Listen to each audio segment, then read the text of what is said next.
Hello, everybody. I'm Julie Kay, and I've been your host through this journey of thriving through troubled waters. I am so glad that you're here with me today for me to share a little more intimately my story and give you a little bit more thorough picture. Because if you're really in tune, like some of our attendees have shared, you probably picked up little parts of my story, but it's been disjointed. So I want to connect the dots a little more and just be vulnerable with y'all. I have not had the time to pull this together and make some kind of a perfect speech or talk or have time to practice it. And I have outlined it.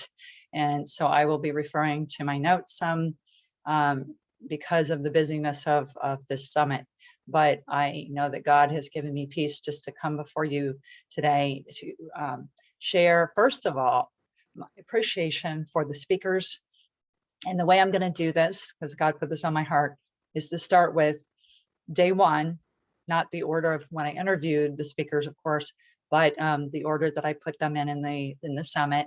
So I'm going to go through, and through what I share, not only will I be giving definitely my heartfelt appreciation, just some of the things that each one of them and how they've touched me and impacted me. Again, there's more to each one of them. So, but just sharing a little bit what came to me the quickest today, of how they've impacted me and just how they've encouraged me, etc. And been a part of this wonderful collaboration that I know that God has helped me to put together. But as I do that, I'll also be kind of touching on some of what they shared. And excuse me. Also, you'll kind of get a little view of how this journey went, which is what I call this. It's a summit, but I call it a journey, a 2-week journey together. And it's been like a marathon for me because of running it. And I experienced my coaches, Clustine, the purpose coach last year. And it was still kind of a marathon, even just trying to watch 2 videos a day and take some notes on it and keep up with that. So I can assure you that some of you all are feeling that, but running it is a whole different story. So I know that God has given me grace each day to work on this. And I'm so grateful for some of you that have shared, taken the time to either message me on Messenger or send me an email. And, oftentimes it was things that were problems within the tech part of things and so forth, but also to, say thank you for putting this together and share some things, because that means the world to somebody who puts all the love and effort into putting this together. So thank you for those who've done that. And I would love to hear from more of you in the coming weeks, months. I don't care if it's 6 months from now, if you think to, God puts on your heart, or you just think to send me a message of how this impacted you, because we don't always realize it when we're in the middle of something. And then when we come on the other side of it, sometimes when we can put together more how hard life is, but also how good things are. So I appreciate that.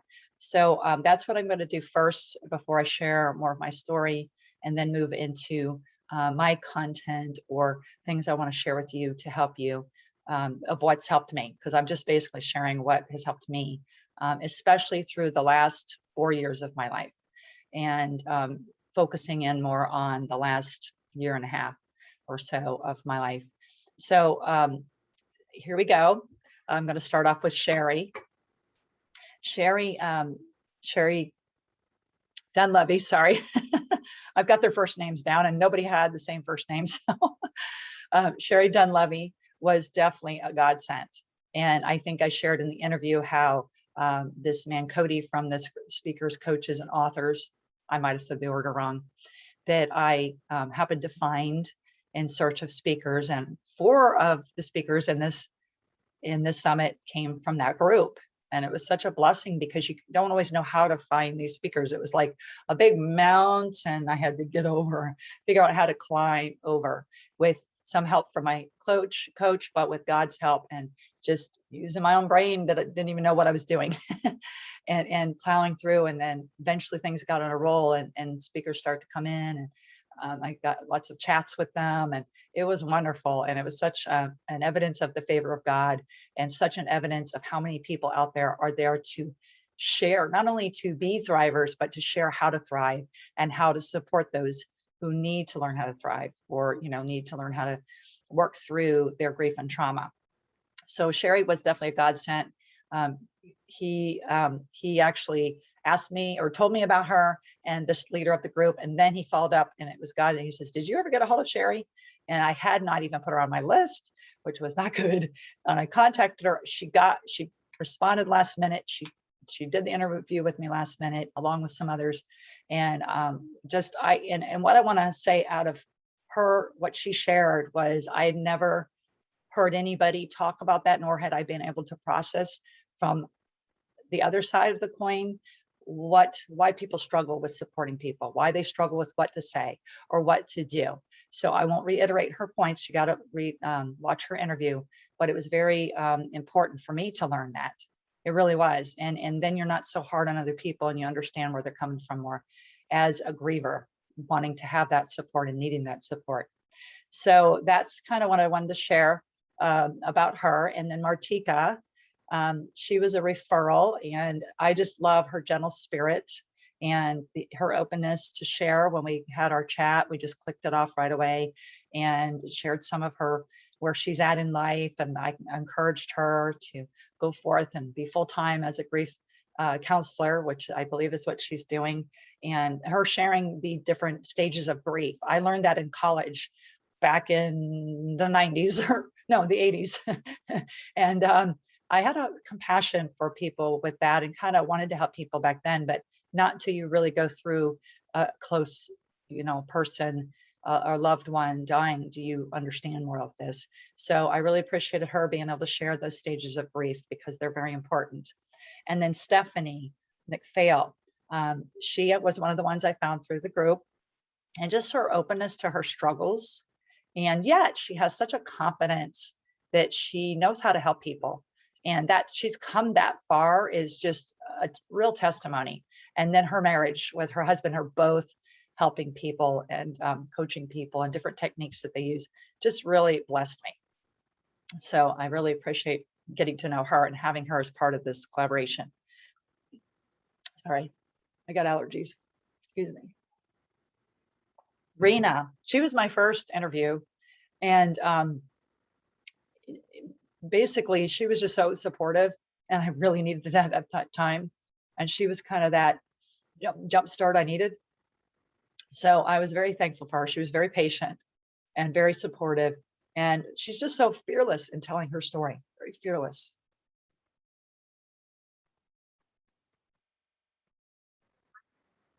Excuse me, sorry about that. I just needed to get some coughing out of me. So Rena, yeah, fearless to tell her story, because she went to Oprah and all of that. So again, you got to watch the interview if you haven't. Cody, oh my goodness, an amazing confidence, yet he has a servant's heart. When he got on the live with me, he's just like, Julianne, here, how can I help this? Just amazing young man, 27 years old, which is my oldest living child, is my son, Jeremy, and I have 3 boys. So that's his age. So just to see, where he's gone, and I don't know all the details of his business, but I know he's a very successful entrepreneur, but yet to see that he's grounded. That the one day I had to call him on Sunday in church, and he just said, I have some things I've committed to my church. And I just think that's wonderful that he's a committed man of his word and integrity, and being involved in the community to do good things, and his passion to help mentor, because he spoke a lot about mentoring and how he was mentored by the man who passed away, and one of the greatest losses of his life. So again, watch the interview. Shireen, she just has such a passion for God, and her hope is refreshing. Her joy is refreshing, and her strength, just really, I forget what I told her on a message, one of the responses on one of the posts, but just the breath of fresh air. I think that's what I said, breath of fresh air. And I'll just say that about everybody. So I'm really glad to know Shireen, and hope we get to see each other do something in the future together, as well as Cody, as well as a lot of these speakers. Plastine, she is my coach presently. I will tell you part of my story. And the day that I had to say goodbye to my grandchildren, my husband and I had to say goodbye, not knowing if we would ever see them, be allowed to see them again. is the day that I signed up for her Godsperity program. So with that said, there's more than one thing, but I would really, really appreciate how she's rooting me on, how she believes in me, how she believes I can do it, and how she's helping me to overcome limiting beliefs. So I'm really happy for, all that she's encouraging me with the declarations and taking my declarations to a whole new level. Dave is such a gentle spirit and a willingness to be supportive. When we met him and his partner in his book, Patty, they were both such good listeners, and they let me share my story more than I have with most people. And then he and I can relate with part of our story. It overlaps in ways. And he said, I'm happy for you to call me anytime you need to just talk or pick my brain or whatever he said, so that really means a lot to me, Dave. And just how honored you were to be a part of this really blessed me. And I have to say, overall, the response from the speakers has just been very much of respect and honor and their delight to be a part of this collaboration. And that has so blessed me. So thank you all for that. Mona, I've known Mona for a long time. Some of you might have seen a post she made that just blew me away and tells part of our story, but she was the first one to encourage me with my interpretive sign language, which I am doing a presentation. So after this video, you will see the next video, instead of being another speaker, is my presentation of the song called Truth Be Told by Matthew West. And it's been on my heart to do that song for a while. And it's the first song I've done in a while. And I felt it was very appropriate to do for my friend Cole, who's one of our speakers, conference, GID Discovering Hope conference. But I knew God was saying to put it into the summit.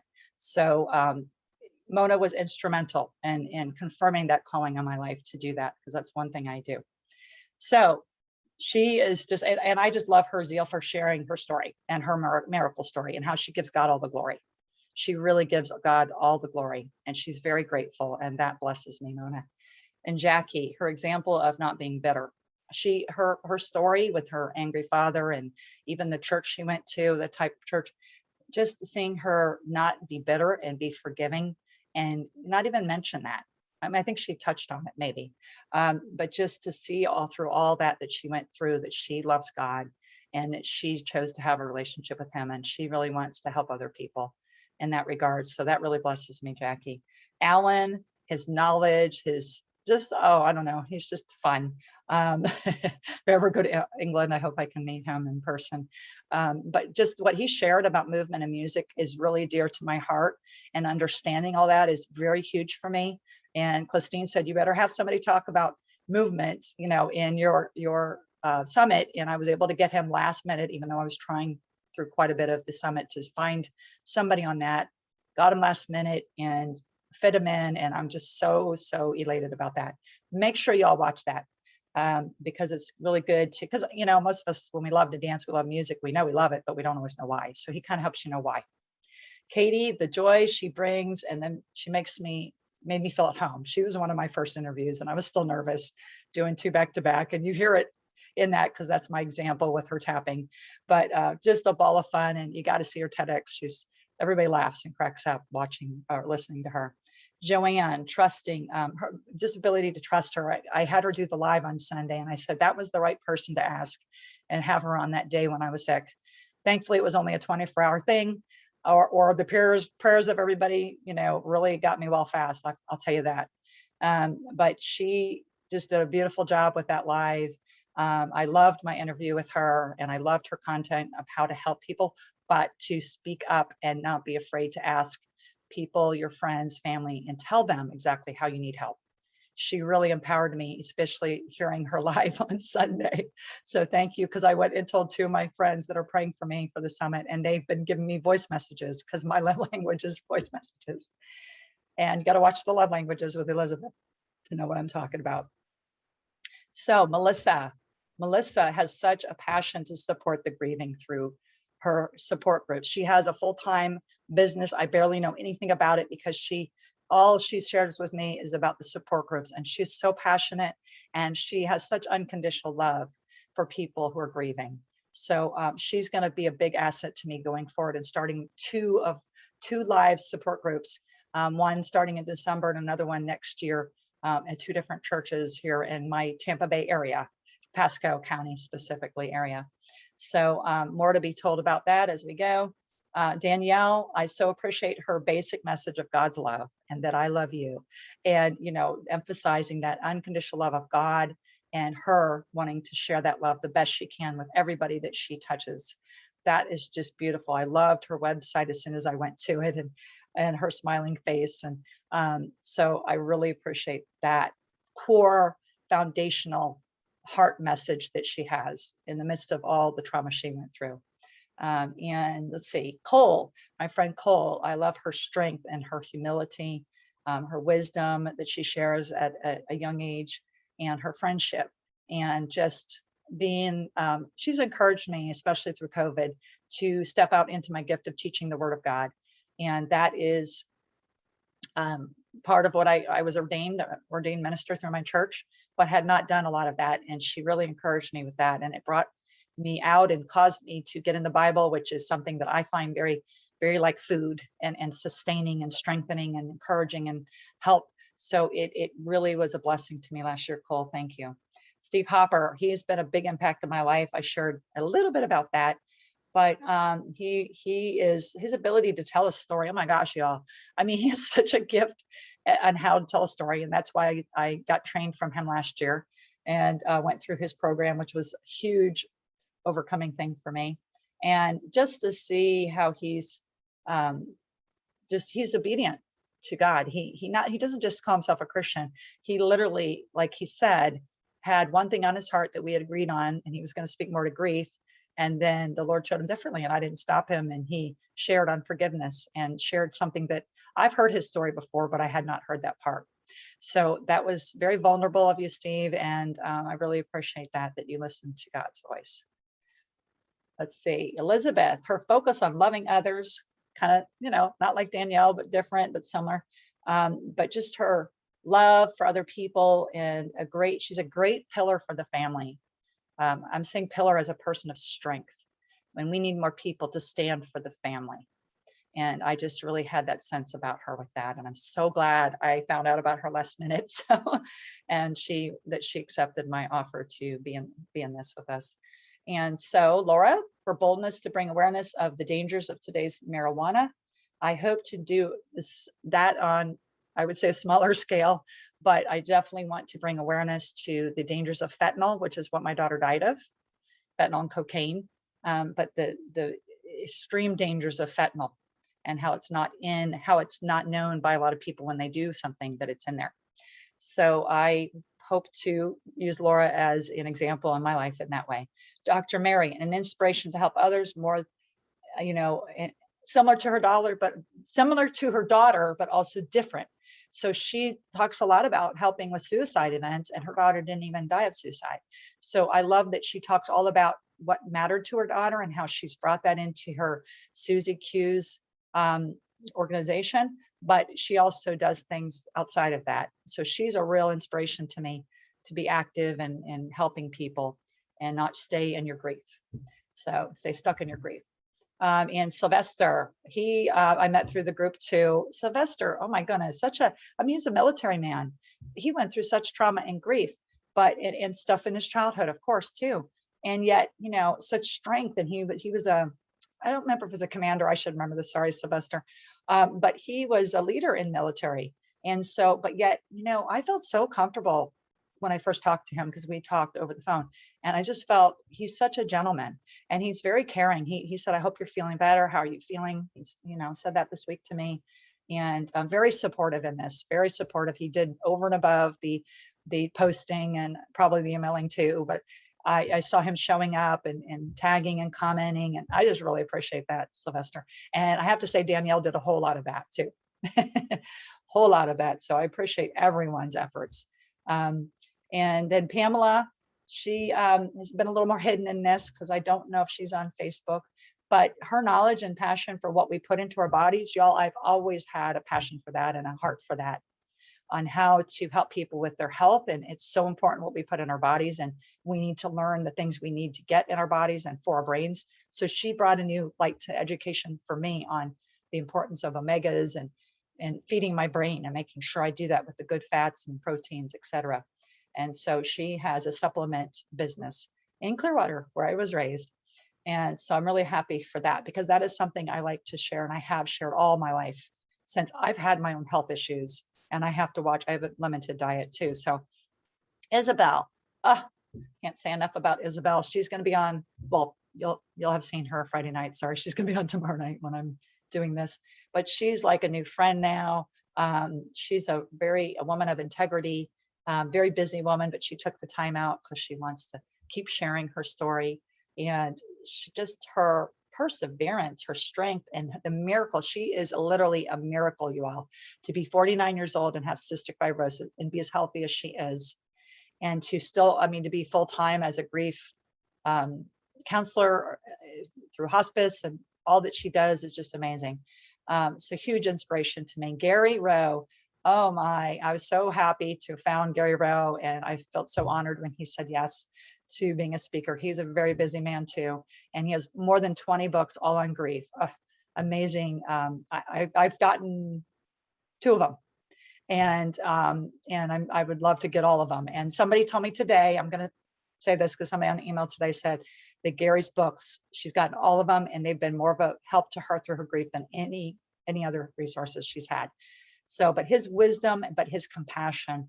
When I told him a little bit of my story, which I didn't tell everybody, every speaker when I was getting to know them, when I told him that, he just said, "Be kind to yourself, Julie." He showed such compassion in it. Oh, it really touched me. So that's the end of it. Could always say more, but with that, I hope you see a little bit of our journey through this summit, this 2-week summit. So moving into my story, imagine this is how I'm going to start. Now, I don't have this written down yet. I want to write this down. I want to have my own speech about my daughter, and in behalf of, I'm not sure what my points will be either, but in behalf of the fact that she died of an overdose. So I'm going to share it the best I can, and try to keep it to, I'm looking at my clock here, my natural clock, to make sure I don't go too long. But so imagine this. My oldest and only daughter is Heidi, and she was 26 approximately, or maybe earlier than that, when I'm starting my story. My husband and I have been married for 30 years. So in 2017, we went through a big incident that I'm not going to go into details on, that ended up with us apart by law. And it was traumatic, the most traumatic thing I've ever gone through. And we both worked on ourselves. He took responsibility. I worked on me. I got counseling. I did the 12-step program. He went to a separate church, and he went to Celebrate Recovery. It's a long story, but we both worked on ourselves, and we came back together through a counselor, with the law's permission, to begin to talk on the phone. And again, I'm not going to do the whole story on this, but it was the hardest thing I'd ever gone through at the time, for sure. And through that, I learned to really begin to find myself again, because basically I was finally an empty nester. My son with Down syndrome, I have a son that's 24 with Down's, named Jordan. He was home with me during part of that, but then what happened with this was a crisis, and we were able to finally get funding for him to go into group home, and he wanted to. He wanted to go into group home. He was treating me like a single mom, and he wanted his independence. So then I was able to have some time before my daughter and her boyfriend, the kids, moved in with me the next year, to just really work on me and find myself, in a sense, again, after raising 4 children, back to back, pregnant, nursing, and devoting my whole life to raising my kids and being married. So I learned a lot of things through that, and some of that plays into what I'm going to share. And it helped me to be prepared for my daughter and what happened. So my husband and I had been back together. We'd had, I don't know, approximately 6 months or more of time to regroup. There was safety. There was a good relationship. Always got to work on relationships. You can't stop. But we were in a good place, and we decided to go on vacation to Tennessee to see my daughter and her boyfriend and the kids. And that was in August of 2018, I believe. And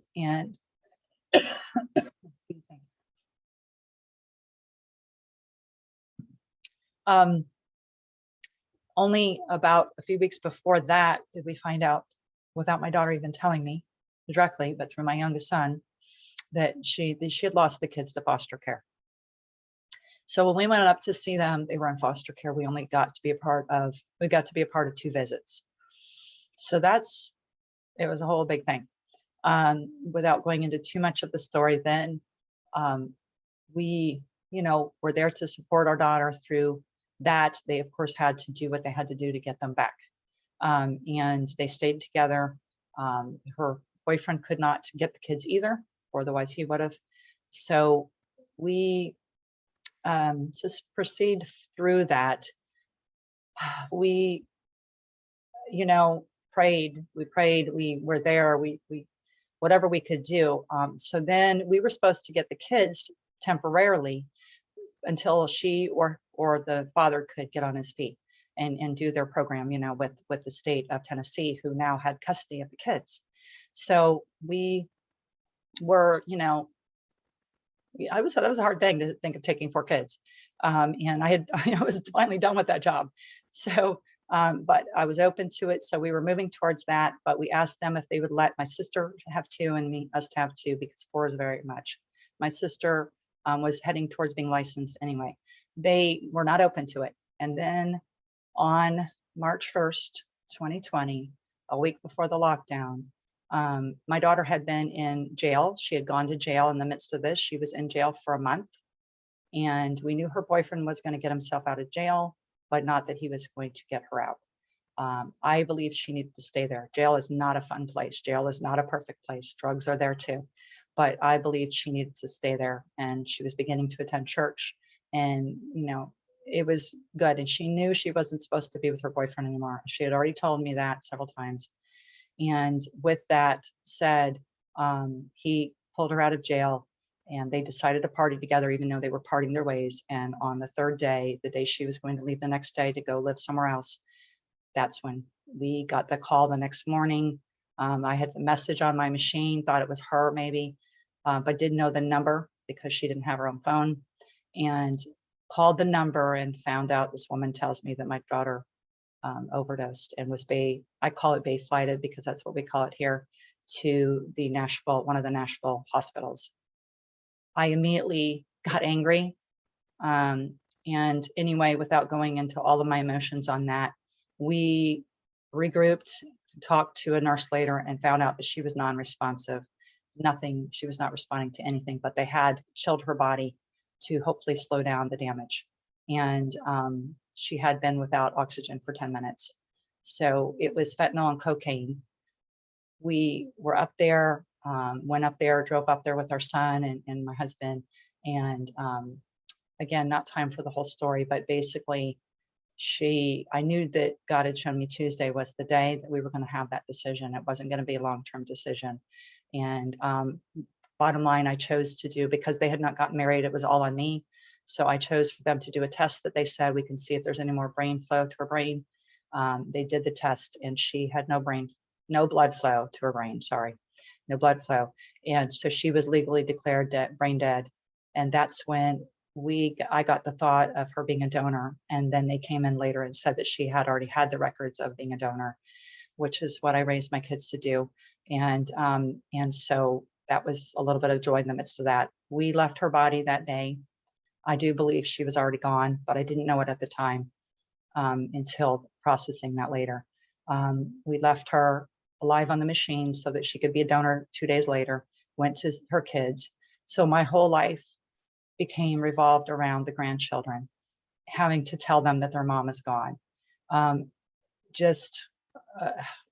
here COVID was hitting, and I knew COVID was going on, but my world was all about my grandkids and trying to somewhat process that my daughter's gone. So with that said, this is where I'm going to come in with my points. The caseworker wanted us to take the kids. Nobody else in the family was willing to. That remained the same. After her death, they became open to the 2 kids. So we went forward with that plan. But my husband had an unfounded accusation against him back years ago, like 11 years ago. that happened when we fostered our daughter's friend. So we didn't know if that was going to come up, and it did come up. And that's why we were denied on the basis of that. And that continued to be held against us through the whole thing. So my whole goal was getting the house ready and going for this big adjustment, doing whatever I can here, and then to be denied. And then from there forward, it was like we were cut out. Little by little, we were cut out of the picture. We were not important. We were not party to the case. We were just the grandparents. So it became all about us. And then it became, no, you can't even see the kids anymore. Now they're going to be adopted out by the family who had them, which is a blessed family. We're very grateful for the family. So there's lots of good things about that. They took all 4 kids, which is amazing. And they are doing well. Not that they're not hurting, but they're doing well. So with that said, my journey became what I'm going to share with y'all today is the way to thrive through troubled waters. Julie, when you go and get in my freebie, which is, right after this video, you'll see my free.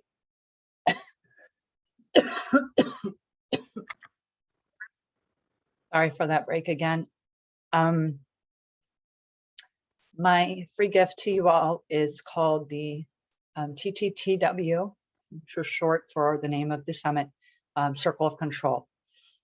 And I actually learned this because of my grandkids' new mom, who invited me to be part of some of the therapy that the second girl, because the oldest is a girl, the second one's a girl, and the other 2 younger kids are boys. And when Heidi died, they were 6 years and under. So they're very close in age and all young. So the second one had more obvious issues with trauma. So she had her own counselor. So it was through her counselor that I learned about the Circle of Control, because I'm very avid believer in the Serenity Prayer. If you don't know it, look it up. And so I was always talking about the Serenity Prayer, and I still will, but now I'm kind of looking at more towards the Circle of Control, which is what they use with children or any age in therapy with grief a lot of times. So this is part of where I'm going now that I'm grief coaching. And I am a coach, a life coach, and I like to call myself a transformational coach. And I am an ordained minister, as I mentioned. I also am an inspirational speaker, and also whatever, I can't remember the 4th thing. Not an author yet, though. Okay. But anyway, with that said, I really like the Circle of Control. So that's what I'm sharing as part of my my freebie. And so you can print it out and use the one that I have there, or you can even draw it on your own paper. It's a basic diagram. But with that, I want to move with my story into my points and kind of what I had to learn to do through this whole process with the grandkids. That was over about a year's worth of time, I think. And so I had to learn, and my first point is to recognize what's out of your control. In order to thrive through all circumstances, in order to thrive in the midst of grief, trauma, or both, or whatever it is, the tragedy, the struggles you go through, in order to thrive through them, I strongly believe that one very important element is to recognize what's out of your control. And then with that, learn to let go of attempting to control it.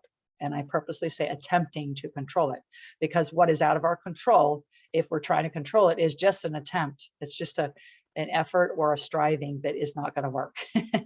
We can maybe do something in it, but for us, we were supposed to get the kids. Everybody was praying for that, rooting for that, and it did not happen. So that is a huge element if you think of it. And to see the door, like I just say, it was like doors kept shutting. Okay. And I had to learn to accept that and say, God's allowing it. God didn't do it the way they did it. It doesn't mean it's all God, but he's allowing this. And I had trusted him from the beginning of that if we're not supposed to get the kids because I'm supposed to be, doing full-time or past full-time ministry, or whatever it is, then you know what's best, Lord. So I had already put that before God, but it still doesn't mean it was easy, because it was me. If you can imagine, my daughter, it was a part of her it became 4 children because she had the baby in the midst of this, but 4 children, a part of my daughter. Now I've lost my daughter. Now I'm grasping to grab hold of my children and my grandchildren and want to heal with them, want to mourn with them. And I can't do it.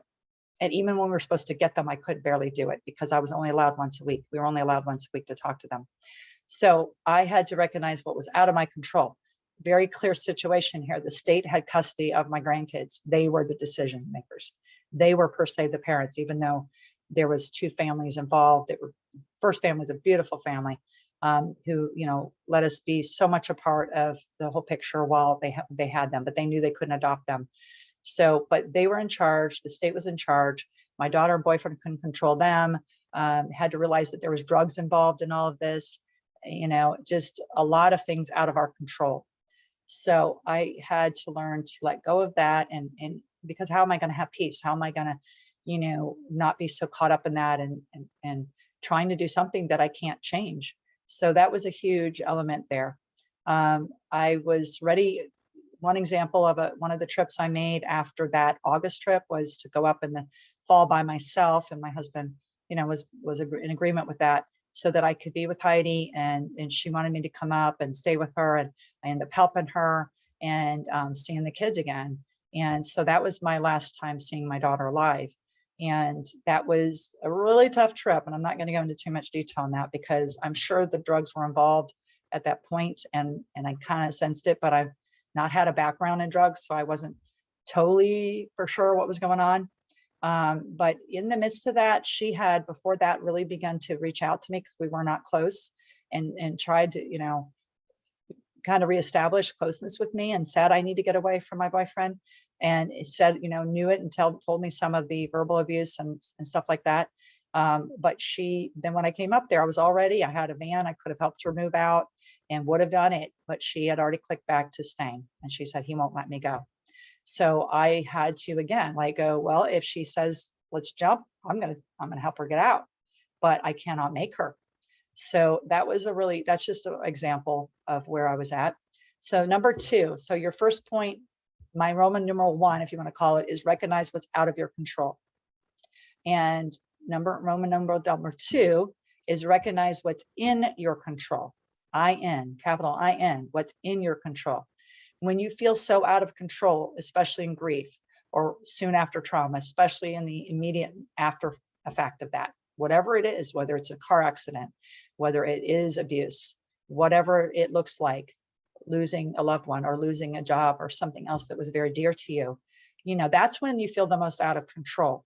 And it's so important, I believe, to purposely recognize what's in your control and take it back. Take back your life if it's been totally out of control.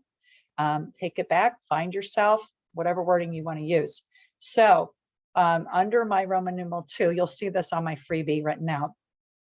The second part of that, first it's recognize what's in your control, and then it's learn to manage it. Manage is the word I came up with. And the word manage means to be in charge of your life, to administer or run your life, not let others run it, succeed in surviving or attaining one's aims, especially against heavy odds. Cope. That's the last word, cope. And as you know, I named this Empowering Families. Well, the title is Thriving Through Troubled Waters, but the tagline is Empowering Families Experiencing Grief or Trauma to Cope, Hope, and Heal. So the goal is thriving, right?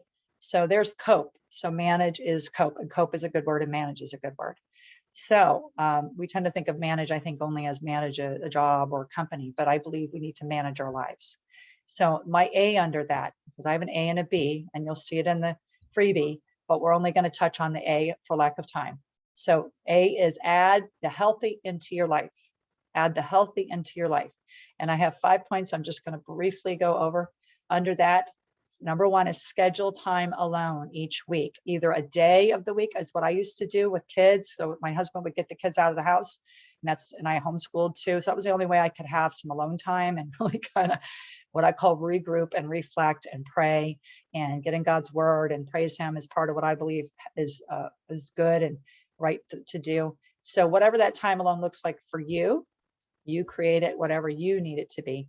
But it could be an hour each day, it could be half an hour each day, or it could be a day of the week like I used to do. No distractions allowed. And number 2, and that's the beginning of it for a reason. Number 2, journal or write in the circle of control what you realize is in your control. So I've said that, but actually sit down, write that out, whether it's in a notebook or a journal. Use the circle of control, which is basically a piece of paper with a circle in it. The outside is where you're supposed to write what's out of your control. So the circle kind of represents you. And inside the circle, you write what's in your control, which is your beliefs, your thoughts, your words, your words. Those are the core that as long as you're alive, nobody can take those away. There's other things too. Okay. But those, some of the core things I just want to mention. So you write this out. And number 3, pray for and find a coach or a mentor or a trusted friend to empower you to find yourself if that's necessary, and manage yourself. Manage your life, yes, but manage yourself. We all need to learn how to manage who we are and our thoughts and our emotions, our attitude, our actions, our words, etc. So that is a very important element because I believe you need somebody to help you with a lot of this, especially if things have been so out of control. Number 4, create and write down declarations to speak to yourself daily. Now, we've touched on this with Christine and a couple other speakers, I believe it was touched on. I just want to say a couple of them that are foundational for me because I am a believer, not just in God, but in his word and the Bible as being his word. And I find his Bible, the word like food, spiritual food for me for each day. It's encouragement, it's guidance, it's wisdom, learning from other people, what they did wrong. There's just so much in the word, I believe. So I do them according to the Bible, most of them, but I have ones that are just like, not necessarily related to that I know I need to say. So I forgot to grab my pile over there, but I have 40 something cards that I've been doing through the summit every day. So create and write them down. I can do all things through Christ who strengthens me is a great one I love. I am more than a conqueror. Greater is he that is in me than he that is in the world. Another one that Christine and I have talked about is God's got this, so I've got this. A great one. Or just I'm embraced, I'm loved, saying the opposite of rejection, which is what I used to struggle with a lot. So that's number 4. Number 5 is set goals and share with your support person. Set goals and share them with your support person. That's really what coaching is supposed to be about, is setting goals, moving forward. How can we help you move forward? How can we help you define what you want and encourage you? And yes, there is some counselor is more about dealing with your past. It doesn't mean you don't do that in coaching, because you have to address the past in order to move forward. And that's where the declarations, you address what you believe that were lies or things that were untrue or wrong, and you replace that with the truth. That's what declarations are really all about. So I love to do that with people, by the way. I love to do that. So if that's one of your goals, I would love for you to get with me and we can see if that's a match for us to get together. So what I said at the end, part of what I said at the very end of that is we must push ourselves to move forward, especially when we just lost somebody or we've been stuck in that for years and never resolved it. We must push ourselves to move forward. And as we keep going and taking little steps, baby steps even, it'll get easier and easier. So that's all I want to share about all the speakers and just how they impacted my life. And such a wonderful thing that God, I want to give him the glory that he has given me the ability to do this. Prayers of my coach, Christine, her rooting me on, some other friends' prayers, and my own and my husband's prayers, just to be able to put on the summit. But I give him the glory because there's no way I could have done it without him. So thank you all. I love you. Okay, please make sure you watch the video. It's only 3 minutes. This was a long one. It's only 3 minutes, 3 to 4 minutes. This Truth Be Told by Matthew West, my interpretation of it. I hope it touches you. I hope it blesses you. It's one of the things I do and have been doing for many years. It's just a love of mine to use my hands in music and in worship. And so I have a YouTube channel. Julie Kettles is my YouTube channel, just like I go by Julie Kay, but Julie Kettles, Kettles is my last name. You can look it up. I'd love for you to subscribe to my channel. I would love to grow the subscribers.